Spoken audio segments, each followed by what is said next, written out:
Anyways, hi, howdy, welcome to the Rainbow Crossing, our second episode. I am Julio Guzman, and this is Daniel Harvell. How are you? They were roommates. Roommates. But yes, I'm doing good. How are you doing? I'm doing well. I've avoided you all day. I'm like, don't talk to me, don't look at me. We're gonna talk plenty at the end of the night. We're often two ships passing in the night, and today especially, because today we're filming our second episode. But our first episode actually did drop today. I was up at 4:30. I haven't even told you this. We are both learning a lot as we're going through this process. It's been a journey. It has, but it's fun. It's like good. It's great learning all of these things. And seeing everything like come together. There are a lot of pieces to this. Creating the set, the editing that you're learning. Oh my gosh. I don't think we really talked about our backgrounds in what we do in the first episode. We did not. But I do have a pretty extensive background in marketing, as I'd like to remind you. And Top notch, some may say. some. It's usually just me saying it. But I don't do video editing, but I edited this. I think you did a very great job. Thank you. And we learned some things from the last time. For example, your mic is closer to you this time. I will be all up on it. Yeah. Because I kept fading out as I was just getting further and further away from the conversation. I told you just pretend like it's a penis, and your mouth went almost right up to the mic. No. No? That's not what happened. Oh. But you won't be escaping me anymore. This has been a fun day. It was a great experience, but I was up at 5. I didn't necessarily need to be, but the first podcast, you got it at the RSS feed and a lot of things I don't necessarily really understand, but I actually uploaded everything last night. The edited version had been done for a while, but I needed to have the first episode drop before I could actually submit it to Spotify and to Amazon. So it's been a whole journey and process with that. It's been a whole journey, but it went smoothly. We actually have had about 80 downloads so far, and it's only been out for 12, 15 hours. I don't know what the numbers are for other podcasts, but that's a win for me. You know, I did a little research, and some new podcasts often have 50 to 60 downloads over the course of a month's time. Yeah. And so we're doing pretty well. Thank you, friends. Thank you for listening and giving us a shot. We have some amazing friends. We do. We really do. Very supportive. Yes. I saw several of them posting or reposting, sharing our reels. They're pulling up. They are. That's really what this is about. It's about gay friendships, gay community. There we go. And being there for people who may not have a gay community to lean on. The door's open, literally. Yeah. You can't get rid of people. They just keep on coming. Right. The amount of roommates we've had. Right. Well, since we had the first podcast, we have gained a temporary roommate. A temporary one? Yeah. Actually 2. He's got a pup that I'm kind of like happy about. He has a very large pup. Which he's a pit bull and has the biggest, cutest little face and has a lot of puppy energy. Yes. But we'll listen. He is a sweet boy. But powerful. I'll say that much. Kind of like his dad, a little chaotic, a little sporadic. Yeah. But means well. Yeah. He's so cute. We'll have to have them up here definitely for a guest appearance. We'll have a maybe he can be a guest. Our temporary roommate can be a guest before they move out. Right. You mean the dog? Oh yes, the dog. Yes. Definitely not the person. The dog, 1,000%. No, not the person. Come on. Yeah. By the time this airs, we'll be in July, but we're wrapping up Pride Month. Which Pride is important for everybody. It's not all about the gays. It's more about being proud of who you are and also accepting everyone who you don't understand as well. Right. For who they are. Yeah. Pride is community, and a lot of people don't have community. Pride is just like, hey, we exist. We deserve a seat at the table. 1,000%. We're not asking to remove your seat. We just want to be sitting there too and get served the same meal that you get served. That's what pride is really about. And that's why there is no heterosexual pride, because they're already sitting at the table. They've already gotten everything. They have stories, they have role models, they have all the things. We're just as important. And not only that, we're all the same. Everyone is human. When you boil it all down, we all have different life experiences, of course, but we all want essentially the same things. We want a community. We want to be loved. We want to feel like we belong. It's not rocket science. Like, we're just people. But you know what is rocket science? Apparently dating. That right there is rocket science. And it's actually the topic of today. Yeah. Dating. Yeah. Dating overall, specifically gay dating. Right. Which does have some differences from A lot of from differences. from straight dating. Now you have two men. Like what? We're going down from there. I mean, if it's a good date, yes. If it is a good date, you are Yeah. going down from there.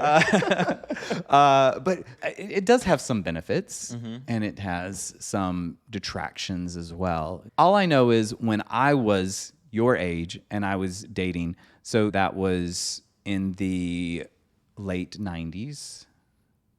The memory comes and goes. Did you take your meds? I'm on meds.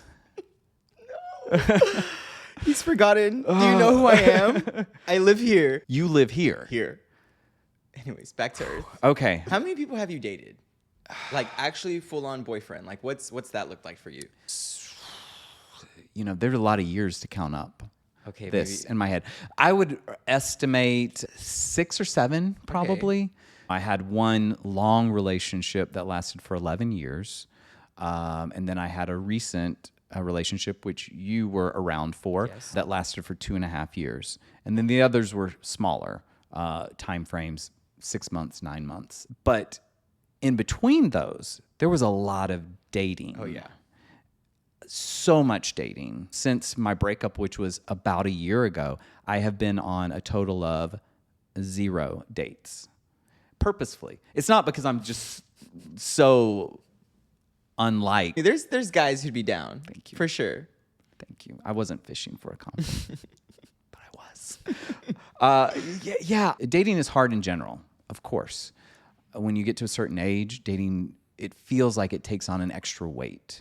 And that's where I'm at. The last relationship I was in, it felt different to me. It felt like it was the one that was gonna last forever. It had its problems for sure, but we were very much in sync. We liked the same things. And after you've experienced something that you feel like is really, really great, how do you get back out there? Maybe if you're 25 and you go through something, you can get back out there. But I'm even tired. I'm exhausted from dating, if I'm being honest. Like it's well, you do it more than me currently. yeah. I try to. I'll hang. I'm not really going on a lot of dates. Exactly. I feel like I'll pique my interest in someone, and we'll hang out. Then I'll see if I actually want to go on a date. If I'm asking someone to get lunch or something, I'm not even sure if I'm calling that a date. It's more like getting to know you until we actually have a conversation like, oh, would you like to go on an actual date? Like what would that be for us? Would you want to go actually have like dinner and actually make some romantic moves, see if we're compatible in that aspect? Because a lot of people, if you say date, will just be so scared straight out of the bat. And I'm like, chill. I'm really just trying to like see if we're compatible. If we like, you're jumping the gun just because I want to go on a date with you or pursue you in some type of way. You're jumping the gun. I don't even know if I can date you. You know? I used the word dating one time with someone, and it freaked him out. Like we had been on multiple dates. Yeah. And I said, "Oh, he and I are dating," and he literally stopped in his tracks, turned around, and he said, "We're what?" I said, "We're going on dates." Isn't that what dating is? Like, and he took it to all of a sudden it was this relationship. That you're boyfriends. Yeah, I never said that, implied that. Men overall are that way. They just any side of like interest or forwardness. Sometimes they just like are bored. Next, and when you Sure. have two gay men putting two of the same parties in the same boat, 2 men. it's Yeah. even more complicated. Men are a problem. Men are a problem. If we could Do better. Yeah, yeah. Acknowledge the things that we're feeling, or maybe the things that are pushing us away. Let's face those things and try to understand where is this coming from. Going back to the guy that I said we're dating, that would have been a great opportunity for him to say, "What do you mean by that?" And obviously he had an immediate reaction. And I am quick to react to things. I know you've never witnessed that with me. Girl, you get me heated a couple times just from how quickly you react. I'm like, it's not even that big of a deal. We can tone it down a little bit, Mr. Aries fire sign. I know people are quick to react, but if we can pause it for a second and talk about it, Exactly. that's the best place to start when you're Openness dating. and communicating. Just Is the just communication say part. where you're at, because Right. everyone has different boundaries from wherever you start. People have experienced different relationships and traumas, and sometimes someone could just be simply asking you out to get to know you a little bit longer, and you're jumping the gun and thinking it's more than it Right. really needs to be. Exactly. I have a certain level of delusion that I live in. If you're not living with a little bit of delusion, you don't have dreams. Yeah, right. And I have a lot of dreams, but you have a lot of dreams too. Definitely, And I for feel like sure. my level of delusion is way higher than yours. Yes. But I feel like they're both pretty achievable. Yeah, I'm not thinking crazy stuff. Yeah. Like my delusions are within the realm of possibility. Facts. As we must live. They may not be probable, but they're possible. I believe that if you work, like if you put energy into those specific things, little by little, it all builds up and it'll eventually work. I do agree with that. That's the philosophy that I'm living under. But, the dating is so challenging because you have two people who are coming in at different places in their lives and they see each other in different ways. And like, how do you get on the same plane as each other? And it's all about timing. It's all about where you've been in life because it's going to color your perspective. So how do you find that equality, that where you're on the same playing field? It's hard. It's very rare to find that. I don't even know the answer to that. I have just been trying to be authentically myself, but also being in an open mind with the people that I do interact with and seeing where they're coming from as well. And you just have to try to make it mesh. Yeah. And how open are you to maybe bending a little bit, like letting down your guards, like understanding where they're coming from. And also, I'm not saying change who you are, but we can let go of some things that hold us to a place where we might not be able to grow. Being stubborn in a relationship isn't going to get you very far. Nope. If you want to advance, you got to let go of some of the stuff. And it's really challenging. I'm a stubborn person. I know you haven't seen that either. I've seen every single side. You downplay everything, but I mean, it's out there. the cameras are rolling. Wait, you are so not stubborn, Daniel. Oh my God. Yeah, I know. You Thank are you. the most fluid, flowy person I know. Actually, that's setting up a false narrative that I don't want any potential future dates Don't to try it, think. y'all. Don't try it. He's very stubborn. We're all stubborn in our own ways. And that's the other hard part about dating is there's some things that you should not move on. You have these beliefs and you're going to stick to your guns on this thing. Yeah. And sometimes you need to do that. Definitely. Letting go of something, sometimes that thing that you're letting go could also be that person. I have the hardest time doing that. I mean, same. It's just how I've been raised and programmed. It's very much like you fight for the things you love and you keep going for it until it works out, or maybe they're just, you can't fix them. You can't. As much as we want to, as much as we've tried to help some people see how good we are, it's not healthy, and we've learned to cut the snake when you need to. Yeah, having been in the long relationships that I've been in, I have experienced myself growing as a result of being in the relationship. And I have seen my partner grow as a result of being in the relationship with me. So we know that change can happen. We know that growth and evolution individually and together can happen as part of a relationship. But one of the things that I always tell friends when they are dating someone, going into a relationship to date someone, and they're like, I like everything about him except for this one thing. He smokes, or he drinks excessively, or he oversleeps, or he's always late to dinner, whatever it guilty is. of doing that sometimes. I'm guilty of it occasionally. Sure. But we have to accept, if you want to be in a relationship with that person, you've got to go in accepting like that's just who they are. Looking past it. Right. And if you can't look past it, and especially if you think you can change them, you need to probably move on to someone else. Sure. That's a really hard thing to accept because they've got the full package except for the one or two things. We're also very like open giving people. Like anybody that like we're invested to, we're like, all right, we're gonna give you everything. Right. And it's usually ends up feeling drained or not appreciated. That's how you and I are similar. We're similar in a lot of ways, but that's one of those ways that we're two very giving people, particularly in our relationships. And it's easy to get burned out very quickly. And the problem with being a giving person is that you attract someone who's more of a taker. Yep. Usually. It's a recipe for instant success initially, short term.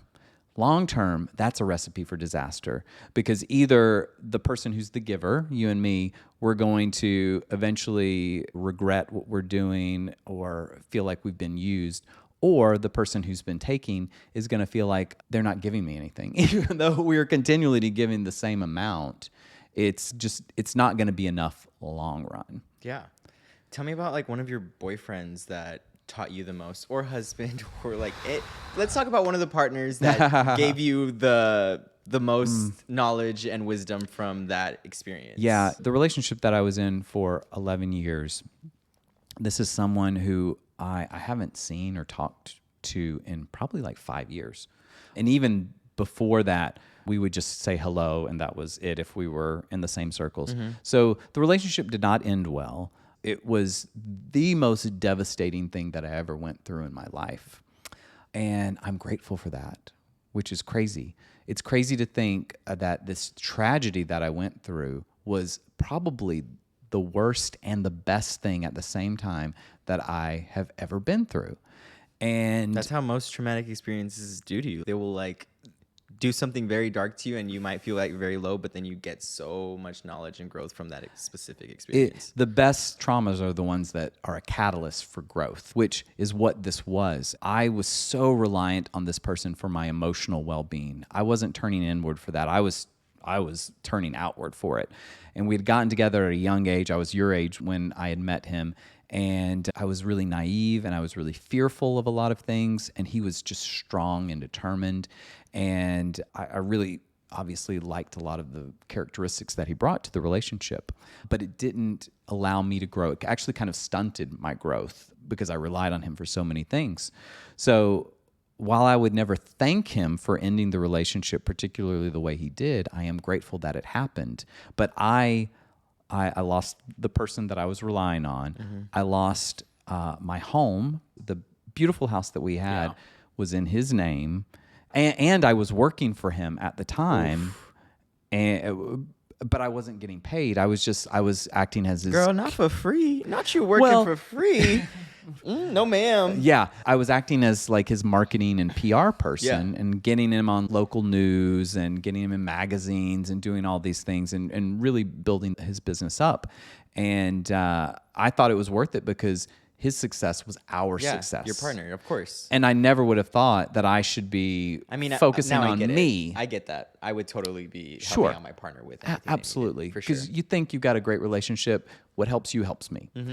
So I lost everything. Damn, that would hurt even more. I lost everything. I had to start my life over at a point where I should not have been starting life anew. So how old were you when you had to start all over again? I was 37 or 38. So from 25 to 38, and then you're starting all over again. Yeah. I had to find a new place to live. I started my own marketing business, and I had to turn inward for my own emotional support. So what I got from this was a strength and a peace that I had never had before. And like I said, I was very fearful growing up, just of everything, of the world, of life. And because I had used this other person basically as a shield to let me get through it. If there was something too tough, I would turn to him, and either he would walk me through it or he would just take it on himself. That wasn't helpful to me as an individual in the long run. So I was thrust into this situation, and I cried every day for a solid year, every day for a year. It was the lowest low. And I know I will never have a low that low ever again because I know I have the capacity to handle it. I've got the inner strength, and I've got a peace in my life that I didn't have before. Am I your peace? Is that not what you meant? Oh, my mind just took me there. My bad. I thought you meant I was the piece in your life that came. You are a piece of work. True. Ditto. When you have inner peace, you're able to reflect it outward, and you find the people that complement it, and you are a complement to that peace. So yes, you are. I wasn't trying to make this about me, but then it kind of turned that way. Yeah. Well, when you do the inner work, the outer stuff happens. For sure. It follows. Yeah, it follows. Absolutely. But tell me about your dating experience. Yes. So I've only officially ever had one boyfriend and have been in one relationship. And that was on and off for like 3 years. And I will say I haven't had a boyfriend in my adult life because I met my ex when we were 16. I was 16, he was 17 actually. It was 2016 and we met on Instagram and it was very toxic how it started because we're both kind of in the same boat as of backgrounds that we came from. So we didn't grow up in the best best areas. It's kind of hard to talk about this, honestly, specifically because he's not here anymore. Yeah. And this is a very emotional thing for me to speak about. But we met, we messaged, and we were just, at first he didn't tell me that he was gay. He was hiding it, but I could kind of tell because he followed me and liked one of my pictures. And I'm like, you're giving me signs. Sure. And I'm gonna kind of respond to it. He lived 40 minutes away from where I was going to high school. And at that point, he was like, let's meet up. Let's go watch a movie or something. So my mom drove me out to where he lived. I said, oh, I'm just going to see a friend from where I competed in like track or some sport or something. I don't know what it was. I was involved in so many different things that I just said something and it stuck and we went and she dropped me off to see my friend. Yes, Mom, this happened. Anyway, she dropped me off and we met. And it just felt like young love, like that one thing that I was missing that I could never experience as where I lived in that small country town. I felt free and we were kind of just like, we went to the mall and no one knew who we were and we were just having a good time. And it was still in the middle of nowhere, so we weren't being too openly gay about it. We're still in Texas here. Right. But it was still nice to walk the street and we walked around like the neighborhood at night for like a bit and it was just a good time. And after that one day, obviously we were kids. We're like, let's be boyfriends. Yeah. And it kind of just happened. And we would text. And then that's when it really started to get toxic because there was this trust. We wouldn't see each other. I was living in a small country town. Who am I gonna go see? Right. Like there's literally no one here. Yeah. And he lived in a bigger city. So if one of us is got to be worried, it's me. Like, where am I going, you know? And he kind of was just very much like, what are you doing? Who are you with? Blah, blah. And when he would come visit me, because sometimes he would come over to my house and my mom would be like, oh, your friend's here. I think she started to pick up eventually because one day he did bring me flowers. And obviously in front of my mom, I was like kind of hiding it. And so I think it was V-Day. And I was like, he's just being friendly on V-Day. Yeah, that's what straight friends do. I think I gave them to my mom, actually. Oh, like, for the house. It's Valentine's Day. You just wanted to bring them. Yeah. And basically he started going through my phone and he would see some friends that I had on there and he just kind of started getting possessive and freaking out and like thinking that I was doing things. And I kept trying to ease his mind and tell him like, hey dude, I'm in Hillsboro, Texas, population 9,000. Like, what am I going to do here that's like, there's no one, I don't have a car. I'm like in high school. Like there's nowhere I'm going to go do things. And he kept getting that in his head. We ended up breaking up. It was being toxic. And obviously we would still flirt. We're like, maybe we're just not meant to be boyfriends. Obviously we kept trying and that should have just stopped and it didn't. It got worse. Fast forwarding like 5 months from then, he ended up going on a road trip to California right before he went to college actually. And he stopped and met like 3 or 4 different people from the names that he saw on my phone. What? He stopped in El Paso. He stopped in California to 3 different boys. And the El Paso boy hit me up and was like, oh, he just hit me up and was like, oh, I'm in town. Like, let's get lunch, blah, blah, blah, blah. So we like got lunch. And I'm like, this point, we're not dating. But this is psycho behavior. This is... You weren't even dating at that point. No, we weren't dating. So he's being vengeful. Like, he's being spiteful at this point. And it was very toxic. And I started getting mad. And 2 of the friends from California, I mean, obviously, I've never met them personally. So they don't owe me anything. Sure. But 2 of them like kind of flipped on me and like at different times. He started dating one of them. He started dating one of them and that didn't work out. And the thing that sucks is before he went to college, he was wanting to go to a different college in Louisiana. And I was like, just go to Texas State where I'm going to go. Like, I'll be there in a year, blah, blah, blah. This is when we were still cool. Sure. And he applied, got in, and he went to the college that I've been wanting to go to. So that's how this relationship continued to keep going through for 3 years. Right. So after we stopped talking and stuff, right before 1 year passed, this was all happening while I was in my senior year of high school.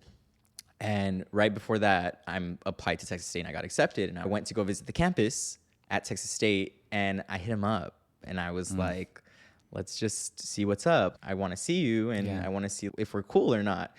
And we linked up, and it was honestly sweet. Like nothing changed. Like we were laughing, and we got each other's sense of humor, and it was just like good vibes. And I was excited about it. And when I left, there was a little spark again, but obviously all the toxic stuff that just happened, like I just out the window, hello for love, duh. And then it just proceeded to get worse. We wanted to be roommates in the dorm that I was gonna move into. That sounds like a really bad idea. And it was a really bad idea. You did it. So he was originally my roommate, and I lived in a dorm where it had 2 rooms in 1 suite. So you also had 2 suite mates. Okay. The only thing I could do was switch 1 suite mate. So I emailed the other suite mate, and I was like, hey, this isn't gonna work out between me and my roommate. Like I need to move, and this is the only thing I can do. And they were like, totally cool. Like let's just flip it. Good. So that happened. I moved to college, and I pretend like he doesn't exist. I just graduated high school. I also went to EDC Las Vegas as my graduation present by myself and lived life. And I was like, what am I worried about? Like this guy is not going to faze me. I'm about to go to college and live my life. I'm an adult now, you know? That kind of mindset. So I get to college, and I'm like, I'm not worried about him. I'm going to be living my life. I just met some fine ass man in Vegas, got my life, came back. I'm revamped, you know? And then he's bothered that I'm not acknowledging him at all. And to me, he doesn't exist. I'm like, why? We're not working. You went all those places to go see these people. After that, I ended up being friends with his friends, not on purpose. The universe just like crossed our paths. We were in the same dorm room, and I loved playing volleyball. And I went outside to go make friends. There was people playing volleyball. I played volleyball. They invited me to hang out with them. It was a good time. And then later on, they were like, oh, you're so-and-so's ex, right? And I was like, yeah. And they're like, oh, we're like friends with him. And I was like, oh, what a small world. And I was like, I don't care if you're friends with him. I'm just not friends with him. That's as simple as this is. Like you can do whatever. Like I'm going to be like, yeah, I don't care. I don't care that he's around. Like there were several settings where we were around each other, and I just didn't act like he existed. I was still having a good time with my friends. That bothered him even more that I was friends with him. And it just took an even worse turn. Yeah. It ended up ending the way it did specifically because he asked me to talk to him once after he had already moved out from the dorm. He had to move out specifically because he was uncomfortable and things. I thought that was the reason that he moved out. He moved out because he didn't keep going with school. I thought he moved out because he was just bothered by me. Yeah. And he shouldn't have been on school campus at all if he wasn't a student, and he was constantly there. I still thought he was a student. Didn't pay attention to it. He was couch surfing with a lot of different friends. And at one point he hit me up and was like, I really need to talk to you. And I was like, okay, well, what's up? And he was like, in person. And then I was like, I'm about to go on a date. Like, I don't have any time. If you want to come by, I'll be in my dorm for 20 minutes and then I'm out. And then he's like, okay, I'm coming right now. He knocks on my door and I open it. And then he's like, can we talk like in the stairwell? And I'm like, sure. We get to the stairwell and he's like, why are you talking shit about me? And I'm like, what are you talking about? And he was like, you're talking shit about me to my friends. I'm like, no, I'm not, dude. And he was like, well, why are you telling people that I'm gay? And I was like, I'm not telling anyone that you're gay. You're actually irrelevant to me. Like, you don't exist. You're my ex. I don't have anything to do with you. I don't want anything to do with you. And he was like, you're telling people that I'm gay. I was like, who? And he was like, you're telling my friends. I was like, they know you're gay. I was like, your friends know that you're gay. If people asked me if I was your ex, that means they know. I was just confirming that you were my ex. If that was me telling people that didn't know, then I apologize. And he was like, well, keep my name out of your mouth. And I was like, I'm not even talking about you, dude. And he kept saying that over and over again. And he grabbed me and I said, let go of me. Like, don't fucking touch me. And then I said, you're being a bitch. And he's like, call me a bitch one more time. And that's when he grabbed me and threw me on the ground, started stomping on me and like swinging at me. I wasn't even fighting back at this point. And I was taught how to block myself by my sisters because they would always kind of just swing at me for fun. As sisters but do. they taught me some things and I was definitely blocking myself. If I didn't know how to like block myself, it would have been bad. He was showing no mercy. This is supposed to be someone that I love. Like, this is supposed to be someone that I've had love for. So there was obviously more issues happening that I could not help. Yeah. And he abused me and threw me down the stairwell as well. And I got up and was screaming at him. And it started on the 5th floor, ended on the 2nd floor. And I had friends on the 2nd floor, so I like ran there and was like knocking on the door, and like, no one was opening the door for me. And I felt very alone. He followed me, so I'm at this point, I'm like hyped a little bit because part of me was like, if I fight him back, this is gonna go bad. Like something really, really bad's gonna happen because I'm not even hitting him right now, and he's like beating the shit out of me, you know? Yeah. And then he totally followed me. He was like, just say you're gonna stop talking shit about me. And I just said, fine, I'll say that I'm gonna stop talking shit about you. Just like to make him go away. Right. He left, and then at that point, I kind of just everything started settling in. Also, I got into a car crash the week before this, so I kind of had whiplash, and everything was like setting in. That was a hard ass month for me, and it was a wake up call for a lot of different things, and I learned so much from that month. I ended up getting picked up by my date, and he like found me with like bleeding behind my ear from like my earring stabbing me on the side of the neck, and I had like skid marks on my shirt, and it was just a very painful experience. And after that, I reported him to the police, and I would still see him walking around campus, and I would vent to our mutual friends about it, and they obviously were bothered by the whole situation, and a lot of them cut off from him. So. Yeah. Yeah, but they did also tell me, be careful. Like that backpack that he walks in, like a friend had to kick him out because he walks around with a gun in his backpack, and that kind of just like triggered so many like different fears in me. And that's one thing that I was worried about every time I saw him out. I was like, part of me knows that I could fight him and like actually hold my own because what he just did to me and I walked away, like I could take this man on if I wanted to. But once I heard that, I was like, I can't approach him. Like there's just so many different things. And I reported him to the police again, and they kept saying, well, if you see him, you have to report him. And I'm like, y'all aren't doing your job. I'm not gonna go out chasing him for you. Why would I do that? If I chase him out for you, something worse is gonna happen, and that can't happen. I don't hear from him for a while. I find out he's actually living with our mutual friends from that pool party, the hosts of that pool party. I find out he's living with them. And that other friend that we were talking about that you were in cahoots with showed me a story of him at their place and was like, is this him? And I was like, yeah. And then he's like, he's been like living with them. And I'm like, what? And then he hits them up. He tells our mutual friends that I beat him up. And I noticed the shift change too, because every time I would run out to them out in public, they would look at me a little different from how I first met them. And I'm like, what the hell is going on? And he put that in their head that I was doing that to him. Yeah. He ended up moving to California. I found out he started doing porn. And of spring of 2021, I found out that he killed himself. Yeah. So a lot of conflicting emotions with love and dating and my experiences. Right. But overall, I was very conflicted. Was I in love with him? Was I angry? What do I feel? Yeah, there's so much there to unpack. Sorry. Are you okay? Yeah, I'm good. You know I knew your ex. Yes. Yeah, I don't know if you knew that. I'm not sure until this very moment. Like, you and I have shared a lot of stories and talked about a lot of things. I'm not sure until this very moment, as we're filming this podcast, that I realized who your ex was. I didn't expect you to meet him. Well, through our mutual friends who he lived with. That would make sense, for sure. And I remember when he moved in with them, he was clearly struggling through some things. And I remember our friends who owned the home that he was living in were very upset with him about various things.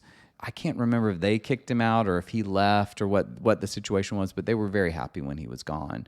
And I remember him, he actually hit me up on an app or social media or something once upon a time. He was dating somebody else at the time. He was dated dating a lot a of people. taller, I can't remember exactly, but they were in a relationship for a while. Yeah, I think so. And I remember him sending me some suggestive photography.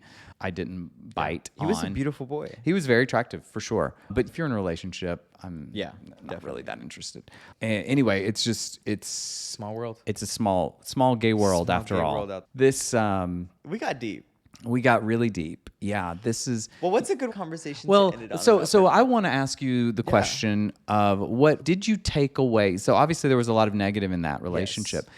I, shared the positive stuff that I got out of my bad situation. What was the positive stuff that you got out of that?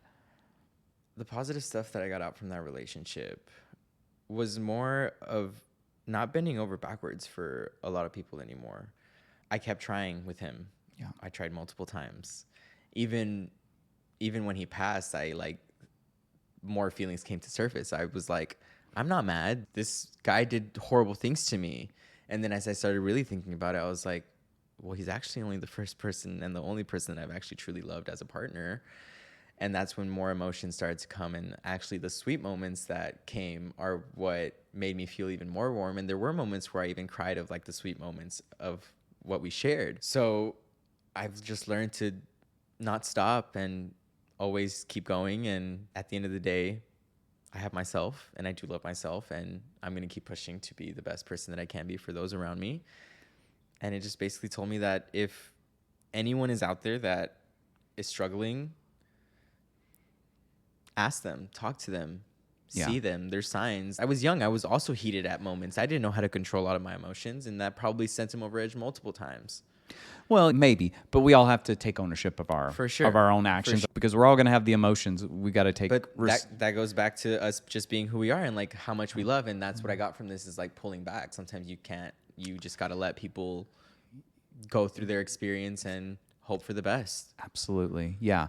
And this person obviously was a lot of things. No one is all good or all bad. He just didn't seem very happy a lot of the times, and that's where a lot of the problems come from. It comes from not being able to cope with where you come from. I think an important message as part of this is to make sure you check in on the people who are important to you. I have lost a lot of gay friends to suicide. Being gay, we often feel isolated. Isolated from our family, isolated from even friends, even our chosen in there, family. you're even more confused. And religion, at the end of the day, we're all just human. You know, like we said at the beginning, we all just are looking for a seat at the table. And when you're denied a seat at the table so many times from family, from religion, from chosen family, relationships, you stop wanting to sit at the table and you want to just move on to something else. It breaks my heart to think that people get to the point where they're like, there's nothing here for me anymore. I can't get past these feelings. And like, I feel a lot of emotions very deeply, as you know, and I have suffered from some depression before. And I like to think that I bounce back from a little faster than maybe I would have 10, 15 years ago. But it still is a very real thing.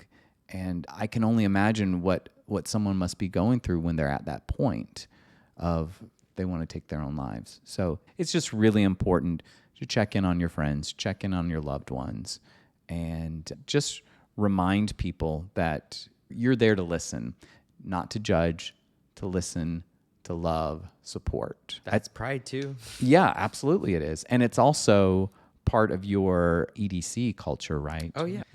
It's plur. Not a cat purring. Not what that. What did you just say? Oh, not a cat purr. No, plur with an L. Plur. Yes. Which stands for peace, love, unity, and respect. Yeah. And that's honestly how I live life. If everyone could live by those standards, we'd all be in a much better place. Practice it. Every time, sometimes when there's negativity around, I'm just plur. I tell this all the time to people. I've told it to you a couple times. You've yelled it at me, actually, a few times. I don't know that there was a lot of peace, love. Well, sometimes to get love, you have to bring the peace, but you're going to sometimes have to nudge it a little bit louder for people to understand. Strong arm that peace love with sometimes. with force. Love with force. I'll remember that. Well, dating. We only barely scratched the surface here. We'll have to revisit dating. It's a heavy topic. There's a lot to go on here. Yeah. We originally were going to talk about 3 other topics with this.